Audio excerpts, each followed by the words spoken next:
Salve, salve, torcedor São Paulino, mais um vídeo aqui no nosso canal para falar sobre essa vitória do São Paulo sobre o O'Higgins pela segunda partida da primeira fase, da fase de grupos da Sul-Americana, no qual o São Paulo tinha toda a obrigação de ganhar, né? Estou retornando com o canal hoje, muitos compromissos aí que tá me limitando para poder fazer os vídeos, mas vamos continuar aqui a falar sobre o São Paulo no nosso canal. Né, o São Paulo foi até o Morumbi e conseguiu vencer por 2-0, venceu relativamente bem, porém, dentro do jogo, principalmente no primeiro tempo, o São Paulo ali meio que desligou. Começou ali muito bem no início do jogo, já fez o gol rapidinho, aos 8 minutos, e depois, olha, parece que os caras saíram do campo. Só deu O'Higgins, cara, praticamente só deu O'Higgins. Várias chances, umas 3 chances pelo menos claríssimas de gol deles, que o São Paulo cedeu para eles. Essa que foi a questão. Não foi nem que, porque assim, olha, o O'Higgins é um time muito fraco, mas é muito fraco mesmo. Só não é mais fraco que o Boston River, que a gente enfrentou semana passada, porque ambos são fraquíssimos. O Boston River é um time semi-amador, semi-profissional na verdade, é a realidade, não dá. Então o São Paulo foi com o time titular hoje, não sei se precisava, não precisava fazer isso. Com o time misto já era o suficiente para ganhar desse O'Higgins aqui, no Morumbi inclusive, era o suficiente, mas aí custou caro, né? Custou caro, né, Roger Machado? Porque o Marcos Antônio, que até então, né, antes dele chegar, né, antes do Roger chegar, era o melhor jogador de São Paulo, se lesionou hoje, uma lesão na coxa, provavelmente foi um estiramento, vai ali, olha, mais ou menos quase um mês aí para poder se recuperar. Essa que é a questão.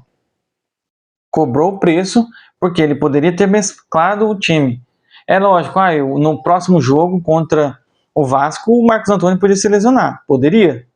Mas hoje precisava contra o O'Higgins, no Morumbi, eu acho que não precisava. Mas o São Paulo, aconteceu isso. O São Paulo primeiro fez o gol, dominou até os 8 minutos, depois acabou geral. E aí, quando voltou para o segundo tempo, aí o São Paulo veio um pouco mais ligado, mas ainda deu chances para o O'Higgins. E por fim, o Arthur fez um gol. Na verdade, os 2 gols foram bonitos, né? E aí o São Paulo conseguiu essa vitória aí, conseguiu garantir mais 3 pontos. Isso é o que interessa, mas assim, a gente tem que reconhecer, gente, o São Paulo não está jogando bem. Não está. O Roger, ele não tem boas ideias ali. A gente tem que considerar que a gente pegou um time muito fraco. A outra vitória contra o time mais fraco ainda.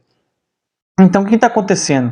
O São Paulo está conseguindo ganhar dos times mais fracos, ele está conseguindo ganhar, mas dos times mais fortes não está dando jeito.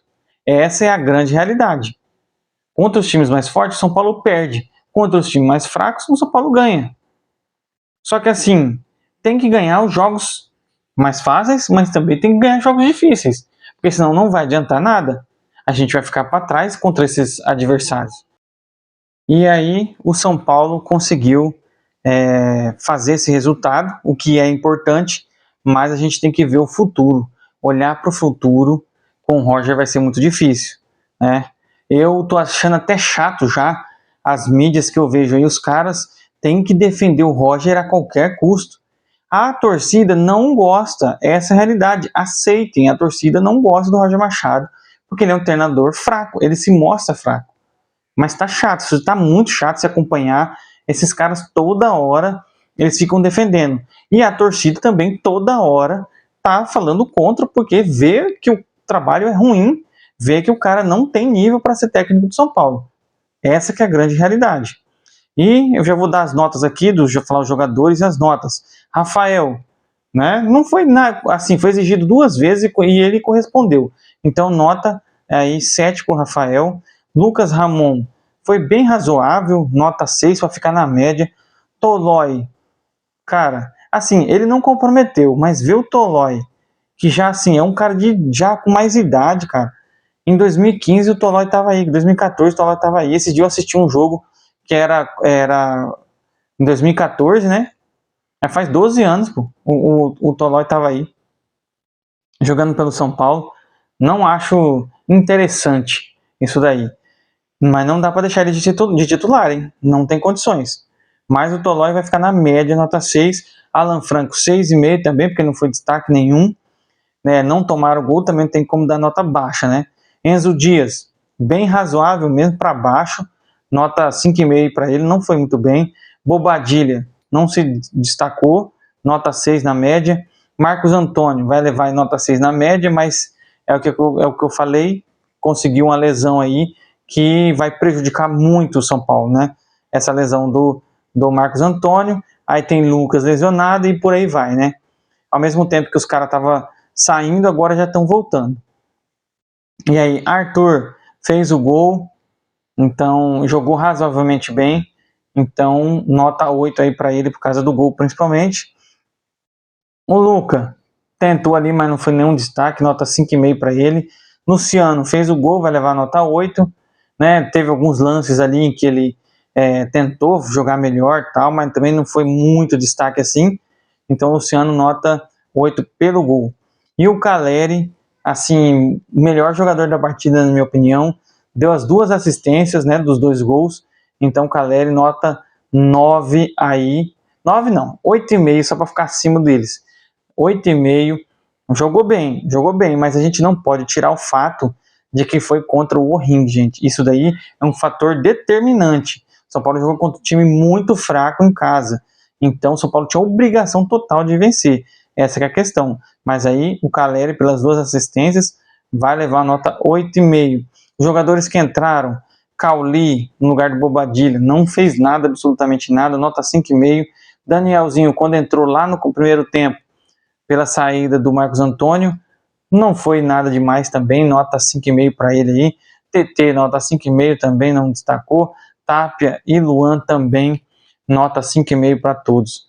Assim, o São Paulo venceu porque é um time mais forte, com certeza. O Rings é fraquíssimo.